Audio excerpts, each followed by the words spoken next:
अरे का बुझले अभी हमरो जे जाती दिमाग सनकी तनी न जाए सनिया न लहकी ढेर करो तारू भाव रंग दाज के हगाओ काहे कह तारू रहराव खत में आज राई फल लेके हाथ में नचाई है चमर जी बारात में राई फल लेके हाथ में नचाई है चमर जी बारात में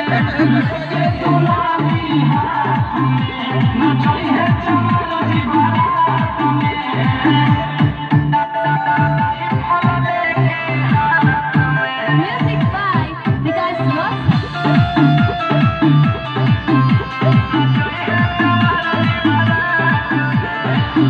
रात भर मजाली है सट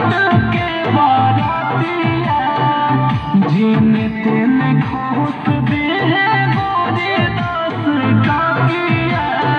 हर परेशान हो जाइबो रात भर मजाली है सट के बरतिया जिन तिन घूस दे है गोरे 10 टकिया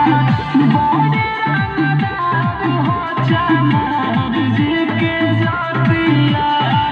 न बहाना चली नच गाना चली नोट धरे के पारी हो रात में आज राई फल लेके हाथ में नचाई है चमार जी बारात में राई फल लेके हाथ में नचाई है चमार जी बारात में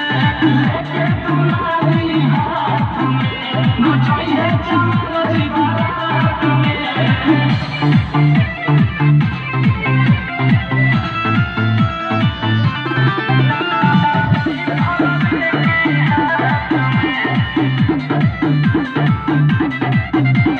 एरिया में कहीं बारात वाला मस्त के सबके डिमांड पूरा करो आज नाच के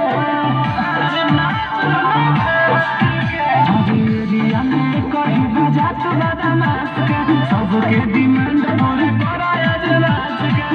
पूरा दाना चौकी जान तू नाच के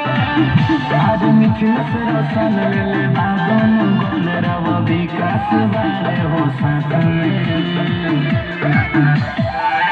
हरे राई फल लेके हाथ में नचाई है चमर जी बारात में राई फल लेके हाथ में नचाई है चमर जी बारात में लेके दुलारी हाथ में नचाई है चमर